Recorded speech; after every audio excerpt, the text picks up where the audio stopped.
네, 이번 시간에는 이제 연습 문제를 몇 문제 풀어보도록 하겠습니다. 자, 우선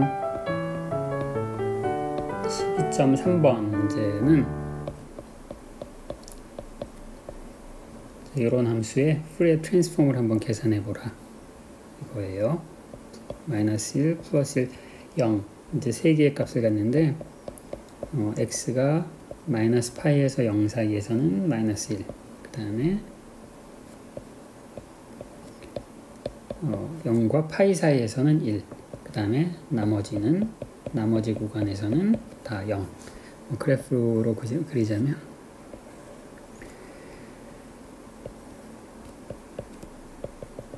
여기가 마이너스 파이고요.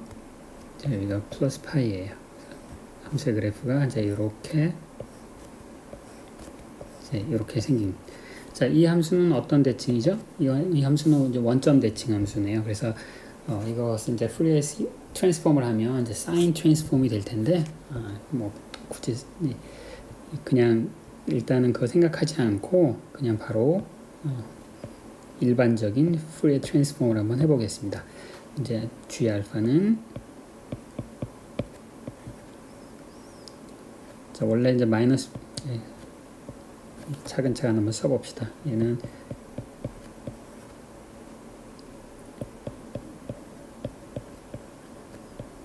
자, 이게 이제 푸리에 트랜스폼의 데피니션이었죠. 얘는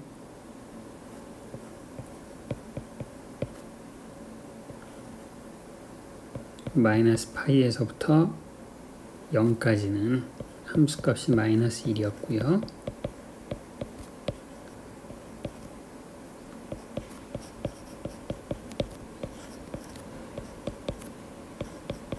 자, 최대한 자세히 지금 설명드리는 거예요.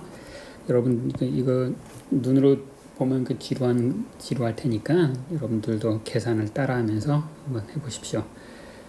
그래서 이제 2파이분의 부정적분하면은 마이너스 i 알파 마이너스 1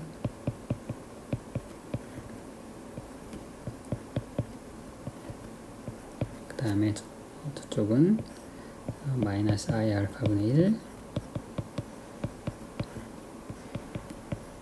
자, 이렇게 되고요. 그러면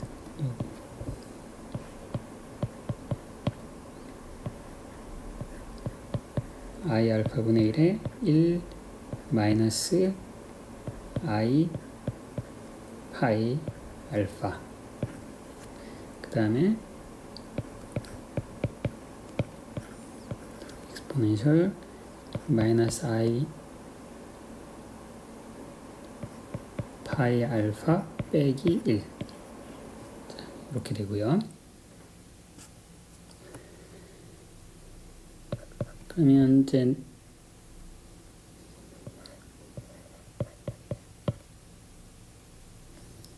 얘를 먼저 정리를 하면요. 얘는 i 알파분의 2 그리고 마이너스 i 알파분의 1에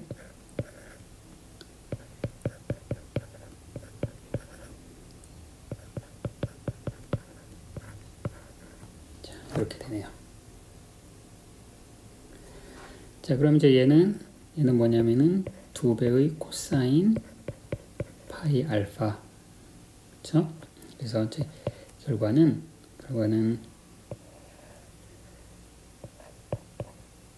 파이 i 알파분의 1에 1 마이너스 코사인 파이 알파다. 이렇게 되고요. 얘는 g 마이너스 알파를 한번 볼까요? g 마이너스 알파는 어떻게 돼요? 얘는 마이너스 i 알파 요거에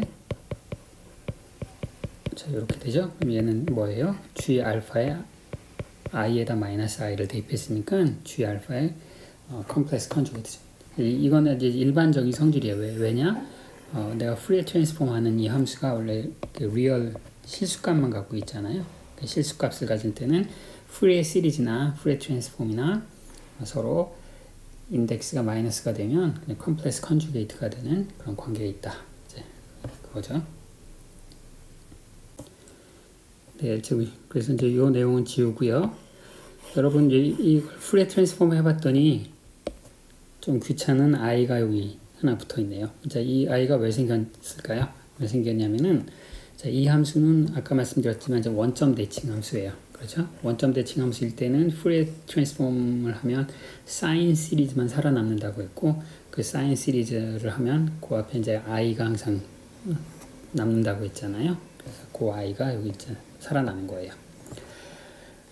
이걸 이용해서 자, 그 오리지널 함수는 어떻게 표시된다?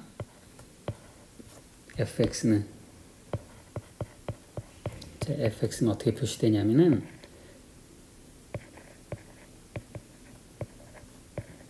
자, 이게 이제 푸리에 트랜스폼의 일반적인 예측이잖아요.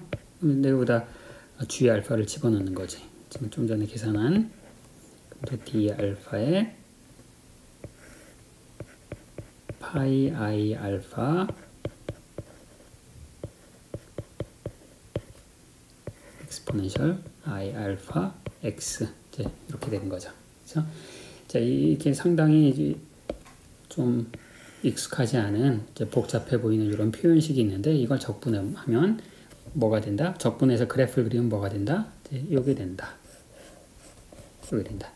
그런데 여러분 제가 이제 푸리에 시리즈 얘기를 할 때 어떤 말씀을 드렸었냐면은 이 함수가 불연속점이 있을 때 여기 보면 x가 0인 경우에 마이너스 1에서 함수가 플러스 1로 점프를 하네요. 물론 여기 다른 데서. 그럴 경우에는 푸리에 시리즈를 하면 그 실제 그 푸리에 시리즈 된 것은 오리지널 함수가 되는 것이 아니라 어떤 함수가 된다고 했어요? 이렇게 가운데점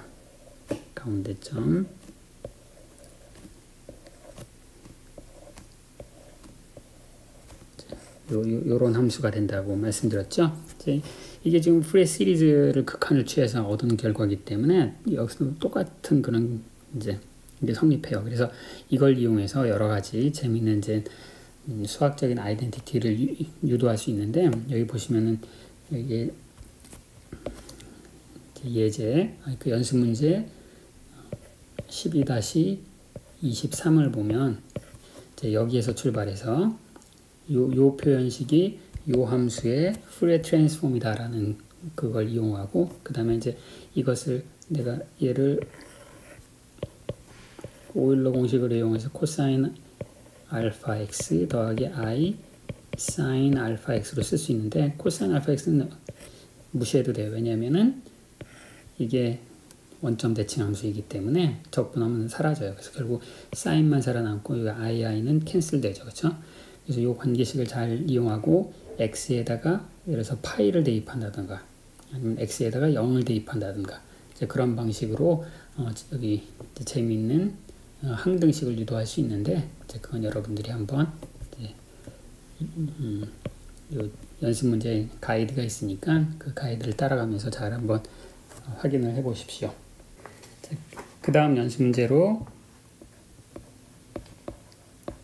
13절에 있는 8번 13절에 18번 문제를 한번 풀어보도록 하겠습니다. 자, 이건 뭐냐면요. 자, 어떤 함수 fx가 있습니다. 여러분이 이제 푸리에 트랜스폼을 이제 해보면 뭐가 나오겠죠. 그쵸? 그 함수를 내가 g 알파라고 부를게요. 이걸 알고 있다고 쳐요. 그러면 이제 이 문제에서 물어보는 건 뭐냐면 그 함수를 미분한 요 함수를 이제 푸리에 트랜스폼을 하면 과연 무엇이 될 것인가? 요걸 구하시오. 이거예요. 그럼 이제 원래 함수의 푸리에 트랜스폼이 g였으니까 f'의 미분도 뭐 g랑 연관이 있을 텐데 그 정확한 연관식을 찾아라. 이제 그게 문제가 되겠습니다. 자, 이거를 내가 모르니까 내가 이제 g 알파라고 한번 부를게요. 자, g 알파는 뭐냐?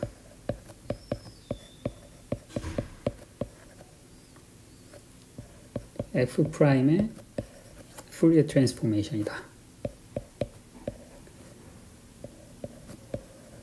자, 이거죠.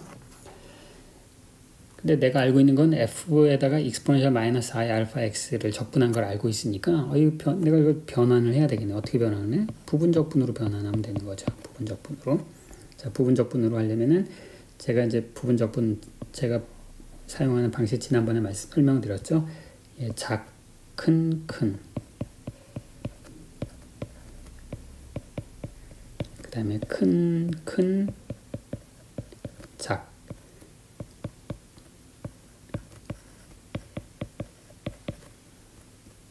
그래서 작다라는 건 미분된 꼴이라는 거고, 크다라는 거는 미분되지 않은 꼴이다. 이제 그런 거라고 지난번에 말씀드렸고, 자, 이걸 해야 돼요. 자, 근데 이걸 해야 되는데, 요 앞에 한 0이에요. 왜 0이냐? 자, 여러분 이제 그 디리클레 컨디션이라는 게 있었는데, 푸리어 트랜스폼이 되려면은 그 함수를 총 적분한 것이 다 0이 돼야 되겠죠. 그렇죠? 그러니까 따라서 x가 무한대로 갈 때 함수 값은 0이어야 돼. 0이 안 되면 그 무한대 쪽에서 다 적분을 하면 절대로 유한한 값으로 만들어 볼 방법이 없잖아요. 그렇죠? 그래서 x가 무한대일 때, x가 마이너스 무한대일 때 함수 값은 0이 돼야 돼. 그래서 이제 이거 이제 바운더리 텀이라고 부르는데요. 이제 이 바운더리 텀은 0이 되겠고, 이제 나머지는 이제 보니까 이거는 그냥 내가 관심 있는 그것들로만 구성이 되어 있네요. i 알파, 그다음에 2파이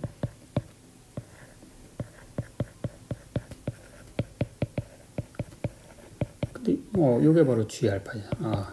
그래서 i 알파, g 알파. 그래서 내가 이건 무슨 얘기냐면 내가 어떤 함수의 푸리어 트랜스폼을 알았어. 그럼 그 함수의 미분의 푸리어 트랜스폼도 내가 쉽게 구할 수 있다. 단 푸리어 트랜스폼이 된다는 조건 하에, 즉 푸리어 트랜스폼이 된다는 조건이란 건 뭐냐면 플러스 무한대 마이너스 무한대에서 이 함수가 충분히 빨리 0으로 수렴한다. 그 조건 하에서예요. 그래서 이걸 그림으로 한번 정리를 해놓으면, 자, f를 푸리어 트랜스포메이터의 g가 됐어요. 그러면은 이걸 한번 미분을 했어. 그러면 얘 ft는 뭐가 되느냐? i 알파 g가 된다 이거야. 그래서 x 공간에서의 미분이라는 오퍼레이션은 푸리어 스페이스에서 뭐가 된다? 그냥 i 알파를 곱하는 게 되는 거야. 왜 도대체 푸리어 스페이스에서는 i 알파를 곱하게 되는 걸까요? 물론 내가 여기서 이 적분식으로부터 그걸 유도를 했는데, 그걸 이제 좀 더 명확하게 보고 싶으면은 푸리어 트랜스폼이 아니라 이제 푸리어 트랜스폼을 원래 오리지널 함수로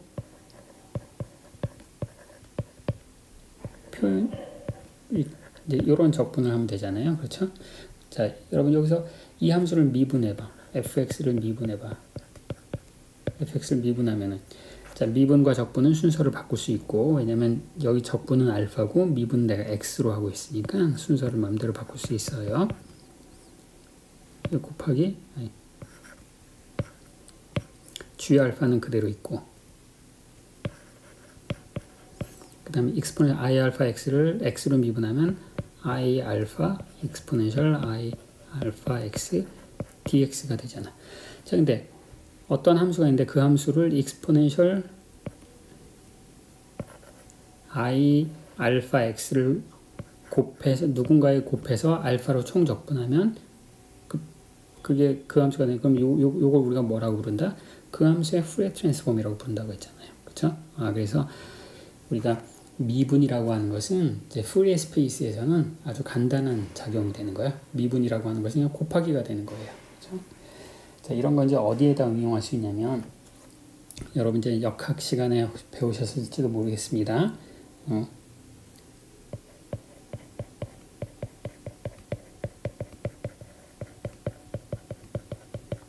단순 조화 진동 심플 하모닉 오실레이터. 이거 하면 어떻게 됩니까? 운동 방정식은, 자, MA, MA라고 하는 것은, 자, 위치, 이 x랑 혼동을 피하기 위해서 x를 이제 두 번 미분한 거죠. 여기서 이제 함수가 x of t를 계산하는 거야. 여기서는 fx인데 그게 아니라 이제 x of t. 자, 얘는 더하기 kx 닷 여기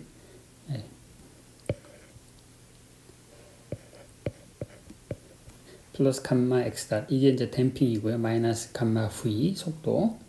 그 다음에 더하기 kx 이게 이제 복원력이죠. 그쵸? 여기에 내가 외부에서 시간의 함수로 잡아당겨주는 이걸 이제 역학에서는 이것을 뭐라고 부르냐면 드리븐은 이제 외부에서 외력이 가해지고 있다는 얘기야. 이게 FT를 의미해요. 드리븐 simple harmonic oscillator with damping. 댐핑 그러니까 에너지가 감쇄 조화 진동자. 그렇죠? 자, 이걸 이제 어떻게 풀면 되냐면 이것을 시간 공간에서 풀지 말고 푸리에 공간으로 하는 거예요. 그럼 시간에 상대되는 푸리에 변수를 우리가 오메가라고 쓴다고 했잖아요. 자, 그러면 얘는 이제 이 시기에 어떻게 변형이 되냐면 FT를 푸리에 트랜스폼은 뭐가 나오겠죠? 그걸 G 오메가라고 부를 거고요. 지금 X의 푸리에 트랜스폼을 내가 Y 오메가라고 부를게요. 함수.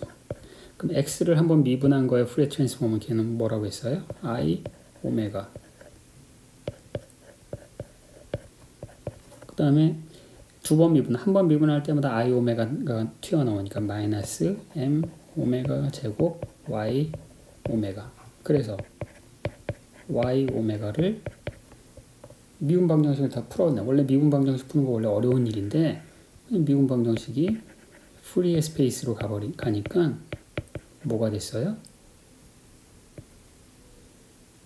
그냥 미분 방정식이 아니라 그냥 방정식이 돼버렸어. 그래서 답을